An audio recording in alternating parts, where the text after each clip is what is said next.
Yes, good morning to all of you. I am Kartar Chaudhary, lecturer, Government Polytechnic College, Ajmer. Today I start the working of differential amplifier using common emitter circuits, that is emitter coupled differential amplifier. And the first configurations that I have studied in the previous lecture, dual input balance output differential amplifier. DC analysis previous ई video lecture में देखी थी और उसमें operating points की value यानी I C Q और V C E Q voltage across collector to emitter V C E Q and I C की वैल्यू फाइंड आउट की थी। अब आज शुरू करते हैं AC analysis of dual input balance output differential amplifier. So इसमें देखते हैं एसी एनालिसिस में क्या होगा। Dual input balance output differential amplifier का एसी इक्विवेलेंट सर्किट से उसको रिप्लेस करते हैं और एसी इक्विवेलेंट सर्किट से रिप्लेस करने के दौरान उसका जो डीसी सप्लाई सोर्सेज है यानी plus VCC and minus VE उनको हटा देते हैं, रिमूव कर देते हैं उनके इंटरनल इम्पीडेंस से, यानी उनको शॉर्ट कर देते हैं। तो ये कुछ ऐसा सर्किट आएगा जैसे फिगर ए दिखाया गया है। इसमें डीसी सोर्सेज रिमूव कर दिए हैं और कुछ इस तरीके का सर्किट बन रहा है जिसमें ट्रांजिस्टर का emitter AC equivalent resistance R E जोड़ दिया गया है इस तरीके से, और कैपिटल आर ई रेजिस्टेंस जो है एमीटर रेजिस्टेंस जो फीडबैक रेजिस्टेंस लगाया था वो अपनी जगह है, और एसी इनपुट जो सप्लाई अपने जोड़ी है उसका इंटरनल रेजिस्टेंस मान लीजिए आर इन वन या आर एस वन, कोई भी नोटेशन दे दीजिए। इसी तरीके से सप्लाई सेकंड वी इंटू और उसका इंटरनल रेजिस्टेंस आर इंटू। तो ये जो प्रीवियस सर्किट था dual input balance output differential amplifier का, उसमें डीसी सोर्सेज रिमूव कर दिए और इस सर्किट को AC equivalent T model circuit से रिप्रेजेंट कर देते हैं। इसका गेन फाइंड आउट करने के लिए, इसका इंटरनल रेजिस्टेंस फाइंड आउट करने के लिए, input resistance and output resistance find out करने के लिए। आप सबसे पहले शुरू करते हैं ऐसे एनालिसिस में इसकी एक स्टेज लेते हैं, because dual input balance output difference amplifier की क्या कंडीशन होती है कि दोनों ट्रांजिस्टर फुल्ली मैच होते हैं और सारे कंपोनेंट दो स्टेज लेके कपल करते हैं। एमीटर बेस कॉमन एमीटर की दो स्टेज लेके कपल करते हैं।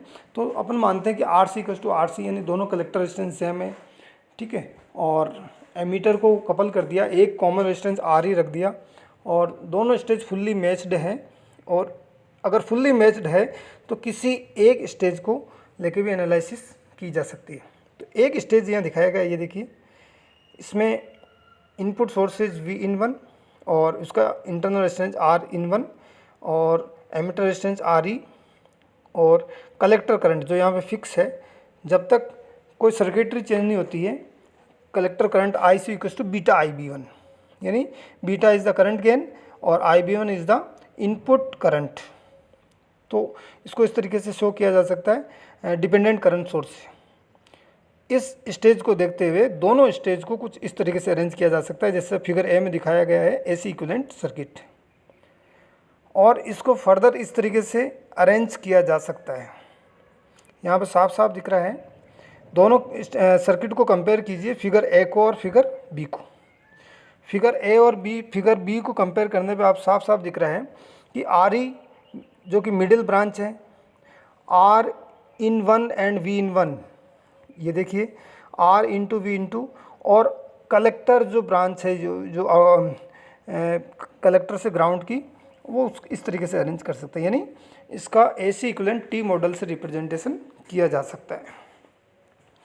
अब इसमें बेस और एमीटर के बीच में, यानी इनपुट सर्किट, किसी भी साइड का इनपुट सर्किट, उस पर केवीएल अप्लाई किया जा सकता है और दूसरी साइड में भी केवीएल अप्लाई किया जा सकता है। जैसे कि फिगर ए में भी दिखा रखा है, ब्लू लाइन से दिखा रखा है कि किस तरीके से लूप बन रहे हैं, और उस लूप पे केवीएल अप्लाई करते हैं। तो देखिए इस तरीके से अप्लाई कर सकते हैं, applying KVL in loop one and loop second. Directions दोनों करंट की आर ई के क्रॉस सेम डायरेक्शन है, यानी दोनों करंट आपस में जुड़ जाएगी, I E1 plus I E2 इस तरीके से। और इसमें ध्यान देने वाली बात यह है कि एक रेजिस्टेंस स्मॉल आर ई जोड़ा गया है जो कि AC एमीटर रेजिस्टेंस कहलाता है। और जब AC सर्किट से रिप्रेजेंट कर रहे हो तो एमीटर टर्मिनल के क्रॉस जो मिनिमम रेजिस्टेंस होता है, AC रेजिस्टेंस जो जनरेट होता है, उसको रिप्रेजेंट किया गया स्मॉल आर ई से। दूसरा, इनपुट के रेस्पेक्ट में आउटपुट 180 डिग्री फेज शिफ्ट से होता है, because common ammeter configuration use किया जा रहा है। और कॉमन एमीटर ट्रांजिस्टर जो एम्पलीफायर होता है उसमें आप पहले भी देख चुके होंगे, EDC में भी देखा होगा कि आउटपुट और इनपुट के बिटवीन में 180 डिग्री का फेज शिफ्ट होता है। तो यहाँ पर भी इस सर्किट बी में साफ साफ रिफ्लेक्ट हो रहा है VC1 जो कि कलेक्टर 1 और ग्राउंड के बिटवीन मेजर किया गया है, ये इनपुट के रेस्पेक्ट में 180 डिग्री का फेज शिफ्ट है। यहाँ पे देखिए VC1 जो मेजर किया गया है C1 और ग्राउंड के बिटवीन में, और इसकी जो पोलरिटी है माइनस प्लस, जबकि इनपुट की पोलरिटी क्या है, प्लस माइनस। तो ये साफ तौर पे यहाँ पे दिख रहा है कि इनपुट और आउटपुट 180 डिग्री से फेज शिफ्ट है। लेकिन ओवरऑल आउटपुट जो कि C1 और C2 के रेस्पेक्ट में मेजर किया गया है, ये हो सकता है कि सेम फेज में आए, हो सकता है डिफरेंट फेज में आए, यानी 180 डिग्री फेज शिफ्ट से जनरेट हो। तो दो इक्वेशन मिलती है, V in1 equal to this and V in2 equal to this. आगे देखते हैं कि इन इक्वेशंस में RE1 इंटू IB1 को रिप्लेस किया जा सकता है IC1 अपॉन बीटा, और IC1 is almost equal to IE1, यानी करंट की जो इक्वेशंस है वो इक्वेशंस की वैल्यू पुट कर देते हैं, और IB1 और IB2 की वैल्यू अगर इसमें पुट कर देते हैं तो नेक्स्ट जो फर्दर इक्वेशन बनेगी वो कुछ इस तरीके से मिलेगी। अब इन दो equation Vn equal to this and Vn2 equal to this, इसमें आप देख सकते हैं कि जो R in1 है वोल्टेज सोर्स जो आपने इनपुट पे अप्लाई किया Vin1 उसका इंटरनल रेजिस्टेंस, और आइडल वोल्टेज सोर्स का इंटरनल इम्पीडेंस 0 होता है। प्रैक्टिकली इसकी वैल्यू फ्यू ओम्स या फ्यू 100 ओम्स या फ्यू 10 ओम, यानी इसकी वैल्यू बहुत कम होती है। तो R in1 divided by beta and R in2 divided by beta, ये जो ओवरऑल क्वांटिटी ओवरऑल टर्म बनेगी इसकी वैल्यू काफ़ी कम होगी, और ये कैपिटल RE और स्मॉल RE दोनों के कंपैरिजन में बहुत छोटी क्वांटिटी होगी, यानी जहाँ जहाँ ये टर्म आ रही है उनको इनके कंपैरिजन में जोड़ने में या घटाने में नेग्लेक्ट किया जा सकता है। तो ये जो दो इक्वेशन आई V in1 और V in2, ये आगे मॉडिफाइड होके और इक्वेशन 1 और इक्वेशन 2 की फॉर्म में इस तरीके से मिलेगी। V in1 की वैल्यू ये और V in2 की वैल्यू है। क्यों? क्योंकि R in1 अपॉन बीटा और R in2 अपॉन बीटा को आपने नेग्लेक्ट कर दिया, क्योंकि R in1 वैसे ही कम है और उसमें बीटा का डिवीजन कर दिया तो जो क्वांटिटी मिलेगी वो और भी छोटी मिलेगी अपने को, जो नेग्लिजिबल होगी, लगभग कम होगी, बहुत कम होगी। इनके रेस्पेक्ट में RE और स्मॉल RE के रेस्पेक्ट में बहुत ही कम होगी। तो इनको सॉल्व करते हैं क्रैमर रूल से।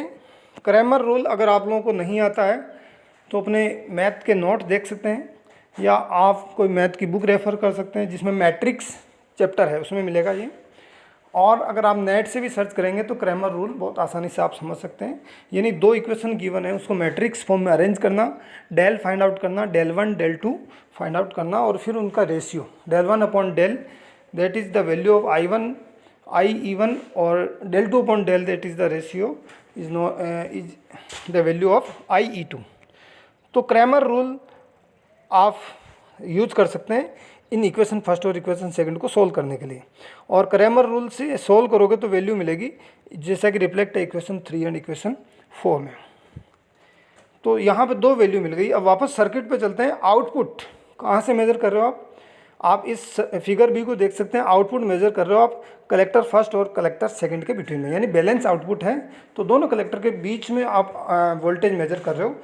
और इसमें देख सकते हैं VC1 एंड VC2 लिखा है, यानी कलेक्टर फर्स्ट के अक्रॉस VC1 है और कलेक्टर 2 के अक्रॉस VC2 है।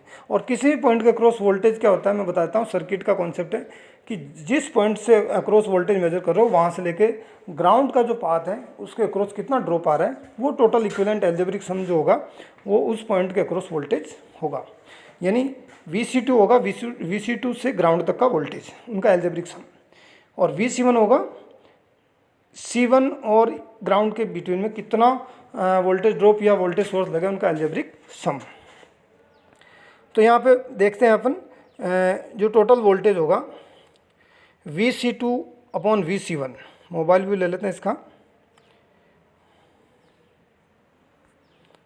और देख लीजिए Vc2/Vc1 sorry V0 equal to Vc2 minus Vc1, और ये ठीक नहीं दिख रहा, थोड़ा वापस उसको चलते हैं, सेम उसी में लेते हैं और बड़ा कर लेते हैं। तो अब देख लीजिए Vc2 की वैल्यू क्या होगी। Vc2 यानी कलेक्टर सेकंड से लेके ग्राउंड तक का वोल्टेज, कलेक्टर सेकंड से लेके ग्राउंड तक का वोल्टेज, यानी यहाँ से लेके और यहाँ ग्राउंड तक का वोल्टेज।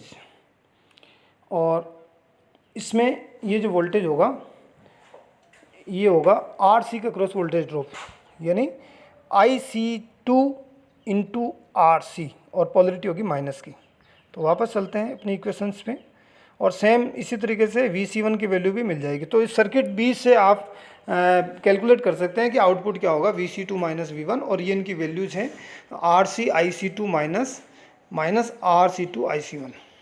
और दोनों बिकॉज मैंने कहा था इनपुट के रिस्पेक्ट में आउटपुट माइनस है, और इस पॉइंट से ग्राउंड तक का वोल्टेज भी आपको माइनस रिफ्लेक्ट हो रहा है। सर्किट क्लियरली ये चीज़ बता रहा है। तो इनको सॉल्व करने पे IC1 माइनस IC2 आएगा ब्रैकेट में, और IC1 is almost equals to IE1 and IC2 is almost equals to IE2। तो ये दोनों इक्वेशन लगभग सेम होती है, कलेक्टर करंट और एमीटर करंट लगभग सेम होती है। तो आप रिप्लेस कर सकते हो IC1 को IE1 से, IC2 को IE2, और उनको फिर आगे IE1 और IE2 की वैल्यू जैसा कि आपने कैलकुलेट किया इक्वेशन 3 और इक्वेशन 4 की फॉर्म में ये पुट करोगे तो V0 की वैल्यू कुछ इस तरीके से मिलेगी। और इसमें नीचे देख सकते हैं आप V1 माइनस V2 आ रहा है, और ये दो फैक्टर एक दूसरे से कैंसिल हो रहे हैं, यानी टोटल आया आपका RC/स्मॉल re into V1 minus V2।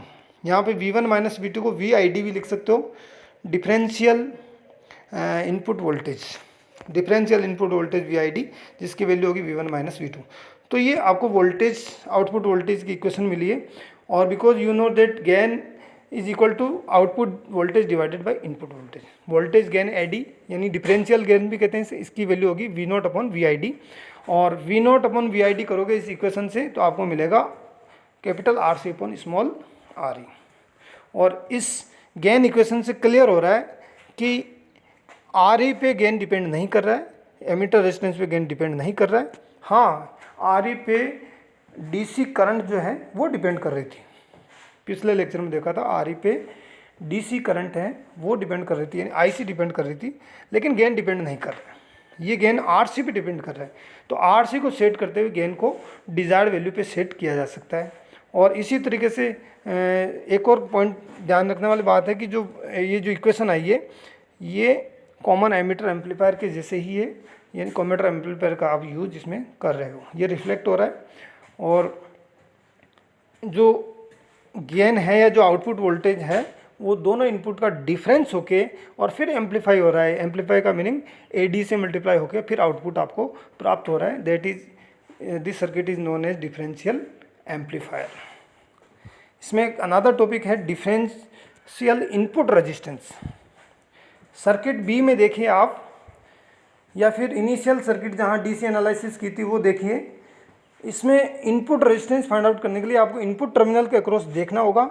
और अगर आप Rin1 फाइंड आउट कर रहे हो, RI1 फाइंड आउट कर रहे हो, तो अनदर जो वोल्टेज सोर्स है AC voltage source V into वो जीरो करना होगा, उसको इंटरनल रेजिस्टेंस से रिप्रेजेंट करना होगा। तो साफ साफ लिखा है कि दोनों स्टेज आइडेंटिकल हैं, और किसी एक अक्रॉस के इनपुट टर्मिनल से आप रेजिस्टेंस मेजर करना चाह रहे हो तो दूसरी साइड का जो वोल्टेज सोर्स है AC voltage source, signal source, उसको आपको जीरो करना होगा।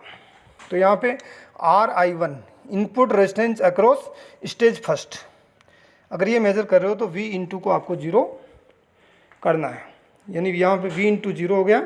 और V1 की वैल्यू सर्किट को देखोगे तो कुछ इस तरीके से प्राप्त होगी। उस ब्रांच के अक्रॉस कितना वोल्टेज मिल रहा है और उस ब्रांच के अक्रॉस कितना रेजिस्टेंस है। ओम्स लॉ से RI1 equals to V1 divided by IB1। और IB1 को करंट इक्वेशन से आप लिख सकते हो IC1/बीटा, और IC1 होता है IE1/बीटा। तो ये इक्वेशन आप इस तरीके से मॉडिफाई कर सकते हो।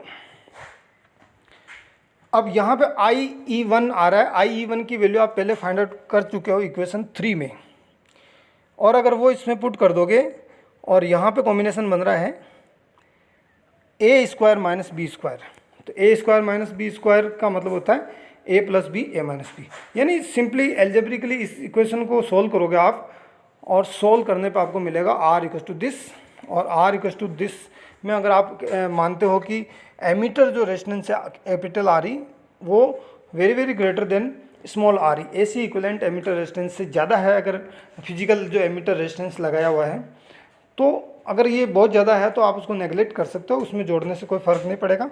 यानी इन जो टर्म्स है इनको आप इस तरीके से लिख सकते हो 2RE डिवाइडेड बाई RE, और इसको सोल्व करते हो तो आपको मिलता है input resistance across stage first, यानी RI1 equal to 2 into beta into small RE।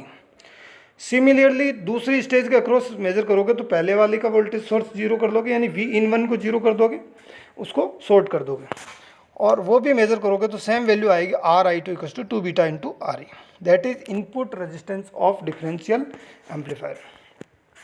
अब देखते हैं आउटपुट रेजिस्टेंस।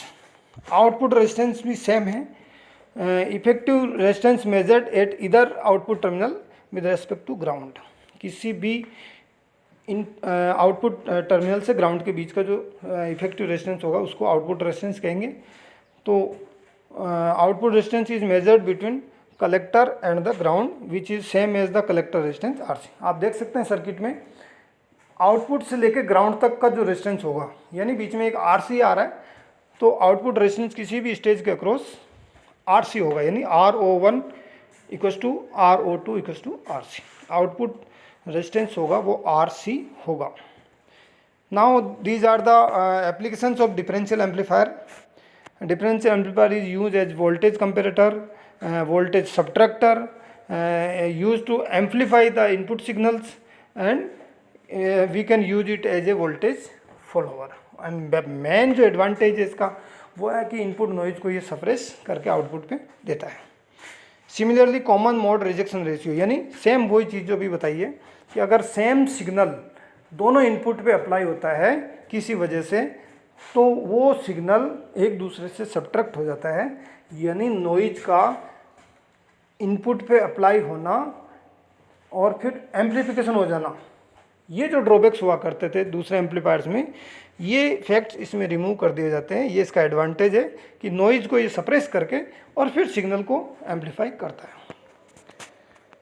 तो कॉमन मोड रिजेक्शन यानी कॉमन सिग्नल्स को कितना रिजेक्ट करता है, ये ही सिग्नल की इस सर्किट की खूबसूरती है, और जितना रिजेक्ट करेगा उतना इसका CMRR common mode rejection ratio अच्छा माना जाएगा। यानी CMRR अच्छा है तो वो सिग्नल उतना ही नॉइज को ज़्यादा सप्रेस करेगा। Thank you.